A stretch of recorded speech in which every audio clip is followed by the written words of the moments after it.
Well, I should issue a warning. This is one of those demo videos, so they tend to go a little long. So feel free to fast forward.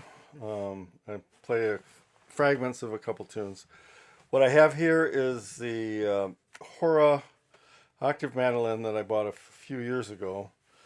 And I played around and I wanted the bottom two strings to be octaves, and I had to play around and find individual strings to get the right things. And I got all excited last summer because I found that Pyramid, who makes violins, all sorts of strings, violin and cello, etc., had a set of octave mandolin strings that were the gauge that I close to what I was using and that already had the octaves built in. So there's a G and there's a D. So I got all excited and I worked hard to get everything set up, and I was playing, and then I noticed that the bridge was too damn high, the bridge that came with the mandolin. So I sent this off to Neal at Blackbird and said, "Hey, can you adjust the action so it's not so high?" And he said, "Sure." And he called me back and said, "I can't shave down your current, it was a wood colored bridge. I can't shave down your current bridge. Do you mind if I put a black, I have a lower black bridge that I can put in?" And I said, "Hey, that'd be great, because this is, as you know, the octave noir. So it's all black except for this little white trim." And I said, "Oh, it'll be perfect."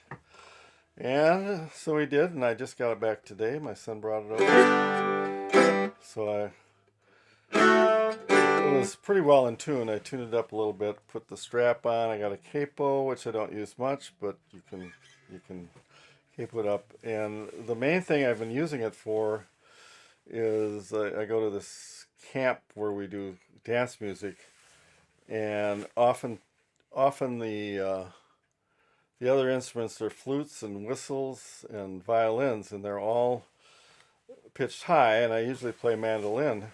And if everything is pitched high, I say, "Hey, if I can play a tune that is on the octave, then I can add some low things." Of course, when the saxophones show up, I just stay on the mandolin.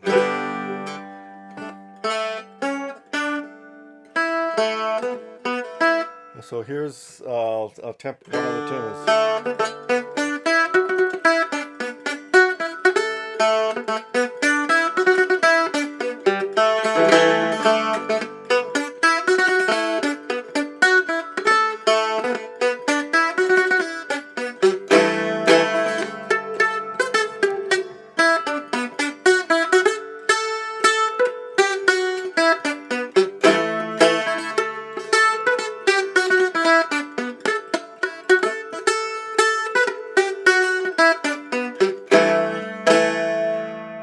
So I'll give you a closer look at things. Here's the bridge.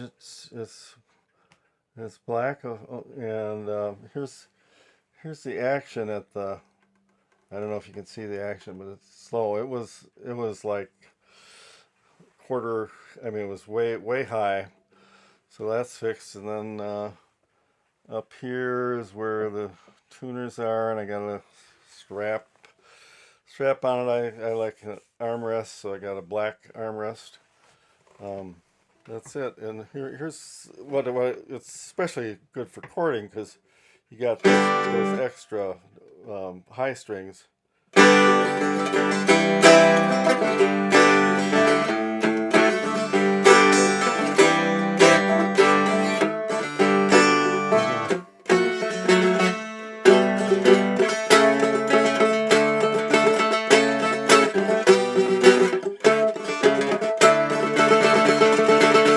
Just doing two strings, but it's four different notes, kind of. So this is G. This is a G. I'll do just another dance tune we do. This is actually one that I wrote, so.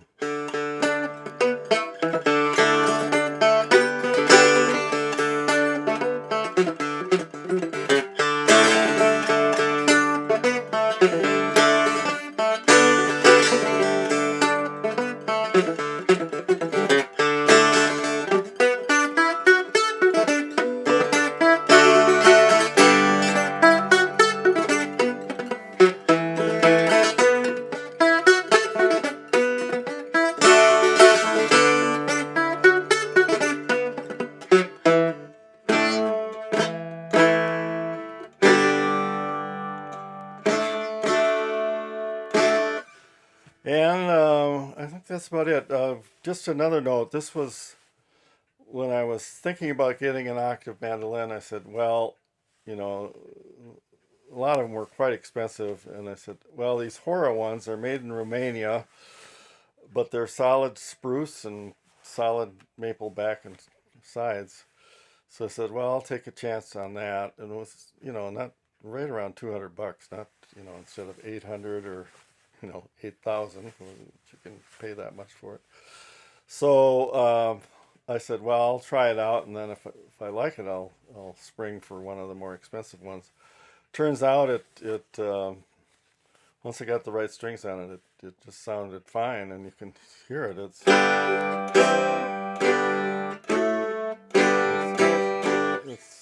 going to cut through um, real real well, and I took it to our folk camp last year and liked it, and now real happy to find strings that are already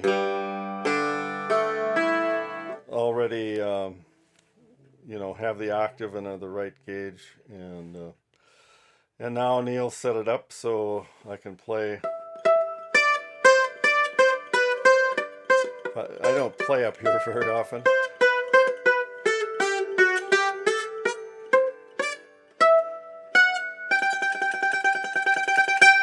but I can play easily up there.